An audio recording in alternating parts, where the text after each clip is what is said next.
দাদা সবচেয়ে মানবিক মুখ্যমন্ত্রী নাকি মুখ্যমন্ত্রী মমতা বন্দ্যোপাধ্যায় সুবোধ সরকার বলছেন? আমি তো ভাবলাম ওরই চাকরি চলে গেছে, ও মঞ্চে ওখানে কি করছে, হলে ও হয়তো এই চাকরি এর মধ্যে ছিল, ওরও চাকরিটা চলে গেছে।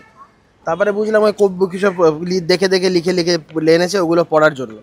কিছুই না, ওর হয়তো পয়সা করেই পাচ্ছে, ওইসব কমিটি মমিটি থেকে কমে গেছে, এইসবগুলো করার জন্য জুতো চটি চেটে যদি মাসের মাইনেটা বাড়ানো যায় এইসব করার জন্য এসছে। রাজ্যের মাননীয় মুখ্যমন্ত্রী মমতা বন্দ্যোপাধ্যায়ের কয়েকটি বিখ্যাত মন্তব্য, তিনি বলছেন যে আমাকে জেলে ভরে দিতে পারে, মানুষের পাশে দাঁড়িয়ে সবসময় ওইগুলো এখন থেকে বলা প্র্যাকটিস করছে, কদিন পরে তো জেলে যেতে হবে, এখন থেকে প্র্যাকটিস করছে এইসব কী কথাবার্তা বলবে, দলের লোককে শিখিয়ে যাচ্ছে যে আমি জেলে গেলে কী ধরনের কথাগুলো বলবে, আমার বক্তব্যগুলো দেখাবে লোকজনকে ভিডিও করে। কারণ তখন না দেখানোর লোক থাকবে না দেখার লোক থাকবে, যা অবস্থা। তার নিজের দলের লোকেরা না দেখাবে না দেখবে। মুখ্যমন্ত্রী জেলে গেলে, তৃণমূল কংগ্রেসটা উঠে গেলে, তৃণমূল কংগ্রেসের পার্টি অফিসগুলোতে কুকুর ছাগল ওখানে আর ঢুকবে না তখন। 2022 থেকে নোংরা একটা খেলা শুরু করেছিল, চাকরি দেওয়ার ক্ষমতা নেই, চাকরি যাদের কারার ক্ষমতা তাদেরকে ধিক্কার জানাই। 2022-এ তো পশ্চিমবঙ্গে তৃণমূলেরই ক্ষমতা ছিল বলে আমি জানি, সরকারটা তো তৃণমূলেরই ছিল। 2021 সালে জিতে আসার পরে পোস্টপোল ভায়োলেন্সে বিজেপি হাজার হাজারো লোকজনদেরকে গৃহহীন করে, বহু কর্মীদের প্রাণে মেরে, সরকারটা তো তাদেরই ছিল। তো সেই সময় যদি কোনো দুর্নীতি, কোনো হয়ে থাকে, সেটা তো সরকারেরই দায়। আর আমরা বলছি এটা 2022-23 নয়, এই সরকার প্রতিষ্ঠা হওয়ার পর থেকেই রাজ্যে দুর্নীতিটা আখড়া হয়ে দাঁড়িয়েছে। তুমি 16 সালের এসএসসি কী বলছো, 14 সালের যে টেটের প্রাথমিক দুর্নীতির যে মামলা, সেই মামলাটাতে আজকে বিচারপতি সৌমেন সেন সরে দাঁড়ালো। আমার ধারণা যে পাহাড় প্রমাণ দুর্নীতি হয়েছেন, বিচারপতি আশঙ্কা করছেন যা যা পরিস্থিতি, তাতে করে তো সরকারের পক্ষে কোনোভাবে আমার মনে হয় না রায় যাবে। তো বিচারপতি যেভাবে মমতা বন্দ্যোপাধ্যায় 26,000 চাকরিতে সুপ্রিম কোর্টের বিচারপতি, প্রধান বিচারপতি গালাগাল দেওয়া শুরু করেছে, সৌমেন সেন অত্যন্ত ভদ্রলোক, কলকাতায় থাকেন, এই পরিস্থিতি হয়তো এড়িয়ে যেতে উনি চাইলেন না যে মামলাটি শুনলেন। যে মানুষটা জানে না কি হয়েছে, আমি চ্যালেঞ্জ করছি, আমি জেনে শুনে কারো চাকরি খাইনি। বাংলার প্রতিটা মানুষ জানে এই যে এই চাকরিগুলো গেল, তার একমাত্র কাণ্ডারি হচ্ছে মমতা বন্দ্যোপাধ্যায়। বাংলা জুড়ে কান পেতে শুনুন যে 26,000 চাকরি খেলোকে লোকে বলবে চোর মমতা। আবার মমতা বন্দ্যোপাধ্যায়, এই আমি আবারও বলছি, যোগ্যদের তালিকা মমতা বন্দ্যোপাধ্যায়ের কাছে আছে। তিনি যদি সত্যিই মানবিক মুখ্যমন্ত্রী হতেন প্রকাশ করতেন, কিন্তু আমার মনে হয় পারবেন না, কারণ অযোগ্যরা পিঠের চামড়া তুলে দেবে তখন। দুঃখ প্রকাশ করলেন তিনি বলছেন আমি সারাক্ষণ গাল খাবো।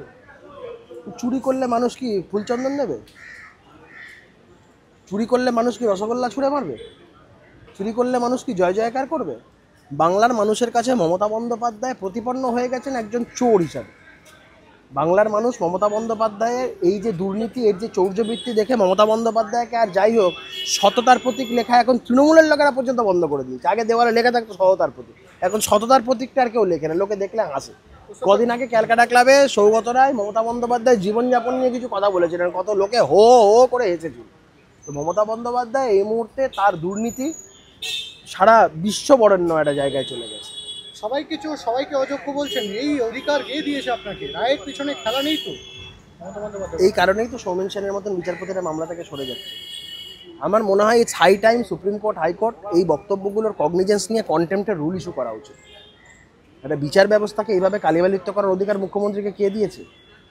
ভারতবর্ষের এই যে প্রাচীন যে বিচার ব্যবস্থা দীর্ঘদিন ধরে চলে আসছে, এই বিচার ব্যবস্থা মানুষের যেখানে আস্থা ভরসার প্রতীক, সেটাকে বারংবার করে মুখ্যমন্ত্রী যেভাবে কালিমালিপ্ত করছেন, এটা সত্যি আমার মনে হয় সুপ্রিম কোর্ট বা হাইকোর্টের এড়িয়ে যাওয়া উচিত। রায়ের পেছনে খেলা নেই, এই গল্পটা কি বলবেন? এতগুলো চাকরি, অযোগ্যদের থেকে টাকা নিয়ে দেওয়া চাকরি, এসএসসিকে বারবার করে আলাদা করতে বলা, এই কথাগুলো তখন মুখ্যমন্ত্রী কোথায় ছিল? বড় বড় ভাষণগুলো।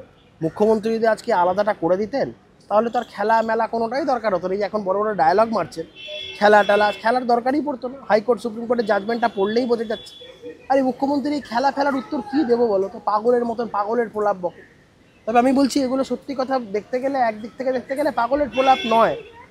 এখন মুখ্যমন্ত্রীর প্র্যাকটিক্যালি আর বলার কিছু নেই, এই সমস্ত কথা বলে মানুষকে গুলিয়ে দেওয়ার একটা প্রচেষ্টা করছে। কারণ রাস্তাঘাটে বেরোলে, আজকেও তো চোর চোর লোকে বলেছে, এই যাতে জিনিসের বাইরে লোকে চোর চোর করে চিৎকার করেছে। যা পরিস্থিতি তৈরি করেছে, নিজের যা ইমেজ হয়েছে এই মুহূর্তে দাঁড়িয়ে, 2026-এ এই রাজ্যের মানুষ মুখ্যমন্ত্রীকে ছুঁড়ে ফেলে দেবে এবং এটা সময়ের অপেক্ষা। পুস্তকের শেষ দুটো প্রশ্ন, আপনার চারিদিকে লোক পুষে রাখছেন, এই রায়ে আপনারা কলকাঠি নাড়েননি তো? আমি আবারও বলছি, মুখ্যমন্ত্রী এক্ষুনি যোগ্যদের তালিকাটা প্রকাশ করে দিক না। সুপ্রিম কোর্টে রিভিউ যে মামলা হবে বা কিউরেটিভ যেটাই হোক না কেন, আমরা উদ্যোগ নেব। মুখ্যমন্ত্রী শুধু বলুন যে আমরা যোগ্যদের তালিকাটা দিয়ে দিই, বাকি সমস্ত দায় দায়িত্ব আমার। মনে রাখবেন, সুস্থ বাঘের থেকে আহত বাঘ আরো ভয়ঙ্কর। এই আঘাত মানসিক আঘাত, আমরা ফিরিয়ে দেবো কাজে। আহত বাঘ ভেটেরিনারি হসপিটালে থাকবে। আহতবাগ নেতাজি ইন্ডাস্ট্রি নিয়ে বক্তৃতা করবে কেন? আহতবাগ ভেটেনারি হসপিটালে থাকবে। এইসব কথাবার্তাগুলো বলছেন, দুদিন পরে জেলে যাবেন, ওখানে ভালো করে হয়তো অবশ্যই পাচ্ছে। এই মামলাটার থেকে আরও বেশি মুখ্যমন্ত্রী চিন্তায় আছে, যেটার কারণে মূল উনি সুপ্রিম কোর্ট গেছিলেন। দেবাংশু বসাকের জাজমেন্টের প্যারা 363 সাব.8 রোমান নাম্বার 8 বা কিছুতে ছিল, সুপার নিউমারিক পোস্ট ক্রিয়েশনের এইটার তদন্তে সিবিআই যা ক্যাবিনেটের প্রত্যেক কটা সদস্যকে দরকার পড়লে কাস্টোডিয়াল ইন্টারোগেশনে নিয়ে জেরা করতে পারবে। তো ক্যাবিনেটের মাথায় তো মুখ্যমন্ত্রী। আজকে যদি ওটা নিয়ে সিবিআই তদন্ত হয়, মুখ্যমন্ত্রীর জেল যাত্রা 100% নিশ্চিত হয়ে যাবে। সেই ভয় থেকে, সেই অ্যাপ্রিহেনশন থেকে এই সমস্ত কথাগুলো বলছেন। আর আমি বারবার করে বলবো, আমি খুব বন্যপ্রেমী, আমি খুব বন্য পশু প্রাণী, যারা পশু আছে তাদের আমি প্রচণ্ড ভালোবাসি। এই বাঘের এই অপমান আমি মানছি না। বাঘ যদি আজকে নিজে সচেতন হতো, আইন সম্পর্কে যদি ওয়াকিবহল হতো, মমতা বন্দ্যোপাধ্যায়কে আজকে মানহানির নোটিশ পাঠাতো যে আমি জন্তু জানোয়ার মেরে খাই, চুরি করে খাই না। কৌস্তবদা, মমতা বন্দ্যোপাধ্যায় বারবার আমরা দেখেছি যে এর আগের বারে বলেছেন যে অনুব্রত মণ্ডলকে জেলে যেতে দেবো না, অনুব্রত মণ্ডল জেলে গেছেন। তিনি বলেছেন পার্থ চট্টোপাধ্যায় জেলে যেতে দেবো না, তিনি বাঘ, আহত জেলে বাঘ। গেছেন। এখন মমতা বন্দ্যোপাধ্যায় নিজেকেই বলছেন, পার্থ চট্টোপাধ্যায় কিছু বলে, ভাল্লুক ফাল্লুক বলেছে কিনা জানি না। না, তিনি এখন নিজেকেই বলছেন যে আমি নিজে এখন মানে জেলে, আমার কেউ যদি জেলে ভরে দেয়, যাবে তো। ওই বলেছিল না, আমি চোর, মুকুল চোর, মদন চোর, সব প্রশ্নগুলো ওগুলো মানে কি বলবো, ইন্টারোগেটিভ সেন্টেন্সে আর থাকবে না, সব কটা অ্যাফার্মেটিভ সেন্টেন্সে অ্যাফার্ম হয়ে যাবে। শুধু মমতা বন্দ্যোপাধ্যায়টা ওই জেলে যাত্রাটা বাকি আছে, বাদ বাকি সবার হয়ে গেছে, সব যাবে। এটাকে ওইভাবে দেখবেন না। বেঙ্গল মিনস বিজনেস, যেখান থেকে পারবে ব্যবসা করে যাবে, সেটা পাস হোক, টিকিট হোক, যাই হোক না কেন, বেঙ্গল মিনস বিজনেস। এটাকে চুরি হিসাবে দেখবেন না। আবার ওটাই তো বললাম, সরকারি স্ট্যাম্প বলে ছেড়ে দিন না। আপনারা শুধু মাথায় এটুকুন রাখবেন, বেঙ্গল মিনস বিজনেস, যেখান থেকে পারা যাবে পয়সা। তুমি এই মিটিংটাকে নিয়ে কথা বলছো কেন? একটা ঢপের মিটিং, সব তৃণমূলের লোকজনকে এনে সাজিয়ে মিটিং করা হয়েছে। যারা যারা যারা প্রচুর যোগ্য লোকজন, তারা ঢুকতেই পারেনি। আমার সাথে কত লোকের কথা হয়, তারা পরে গিয়ে শুভেন্দু অধিকারীর সাথে দেখা করে। আপনি তো যোগ্য, এখানে স্ট্যাম্প দিয়ে সবাই বলছে। মুখ্যমন্ত্রীর গলায় একটা বড় স্ট্যাম্প লাগিয়ে দেওয়া উচিত।